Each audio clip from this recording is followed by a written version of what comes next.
Bonjour à tous, c'est Grècia. J'aimerais bien faire cette vidéo rapidement pour dire l'une des raisons pour lesquelles les gens souffrent dans les relations. La première, je pense que c'est elle qui est souvent négligée, ce sont les traumatismes dont je vous parle de plus en plus. Les gens rentrent dans les relations avec des traumas, espérant que l'amour d'un X ou Y vont nous apporter, vont guérir, d'accord, que parce que l'autre va t'aimer comme tu es avec tes mauvais défauts, parce que les traumatismes créent justement les défauts, dont la colère, d'accord, laisse les esprits, d'accord, laisse également certains comportements, des fois qui laissent à désirer en fait. Et des fois, tu peux être une bonne personne à l'intérieur, mais parce que ton caractère a été déformé avec des traumas, tu deviens en fait une personne non grata en fait, c'est-à-dire que personne n'a envie d'être dans ta compagnie. Numéro 2, les expectations en fait, c'est-à-dire qu'on espère avoir une personne qui nous fasse le petit déjeuner au lit, on espère une personne qui ouvre la porte lorsqu'on arrive, on espère une personne qui fasse à manger, un prêt charmant. On a tout, surtout en tant que femme, on a tellement d'idées qu'on a en tête en fait, parce qu'on a regardé ça dans les Harlequins, d'accord, pendant des années, où on a regardé ça dans les films à l'œil de rose, et on ne se rend pas compte en fait qu'il y a des réalités qui sont là en fait. Pourquoi? Surtout si nous sommes dans la même culture, par même culture, je veux dire quoi, si c'est africain, tu épouses une personne qui a une culture différente, d'accord, une culture pareille, c'est différent. Et également une autre l'exploitation en fait tue beaucoup l'amour, parce que tu vas déjà avec une idée en place que la personne est obligée de me faire ce que je veux faire.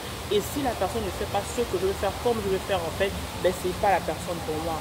Et on passe toute la soirée en fait, les 5 ans, les premières années, les 8 ans, etc. en train de se battre parce que la personne ne te donne pas ce que tu espérais qu'elle te donne en fait. On ne rentre pas dans une relation en inspirant d'abord que l'autre personne te rende heureuse. Tu viens donner le bonheur en fait. Tu viens être une source de joie. Surtout en tant que femme, nous sommes censés être le bonheur. On ne vient pas en fait dans une relation pour que la personne te rende heureuse. Tu dois être heureuse avant même d'être mariée. Tu dois être heureuse seule. Si je dis, j'aime bien dire, si tu es une personne malheureuse célibataire, mais tu seras une personne malheureuse mariée en fait. On vient également pas pour que l'autre fasse quelque chose en fait. C'est toi qui dois apporter de la plus-value. Qu'est-ce que tu apportes dans la relation? Est-ce que c'est juste cette personne qui se plaint tout le temps, ou tu apportes un ami? Tu deviens cette être semblable. Pour être une être semblable, il faudrait que toi tu sois complète, que tu sois rôle. Il faudrait que tu sois une personne qui comprenne la mission sur laquelle tu te mets. Il faudrait également que tu comprennes les fonctions et la place qu'en tant que femme tu as censé avoir.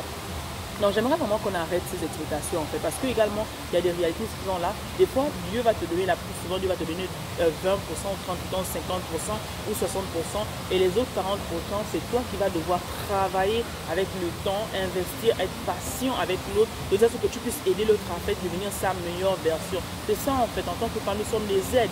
La femme aide l'homme à devenir sa meilleure version, et l'homme également lorsque tu rencontres une femme qui est peut-être avec des blessures. Beaucoup d'hommes sont passés à côté des femmes de leur destinée justement parce qu'ils n'ont pas été patients. Le Seigneur va te donner en fait généralement cette personne-là pour laquelle il sait que vous êtes des êtres semblables, mais dans un futur proche en fait. Mais il ne va jamais te donner le produit fini en fait. Il va te donner quelqu'un avec qui, avec la patience, avec le travail, d'accord, avec le travail mutuel, d'accord. Vous allez prendre le temps ensemble de guérir des fois, ensemble d'aller dans les thérapies, ensemble des fois, si vous n'avez pas pu faire individuellement, ou ensemble en fait aller chercher la connaissance et de que vous puissiez résoudre ces problèmes de malentente, ces problèmes de colère, ces problèmes de manque de communication. Comment? Peut-être dans des séminaires ensemble, peut-être c'est le moment au lieu de vous battre ou de vous séparer, d'aller voir les séminaires ensemble, d'aller prendre un coach qui vous aide, d'accord, un thérapeute, d'aller assister à des thérapies spécifiques, individuelles et collectives que des fois on refuse. C'est l'investissement en fait. Si tu n'investis pas en fait dans la chose qui est importante pour toi, mais ta vie ne changera pas, ta relation ne changera pas.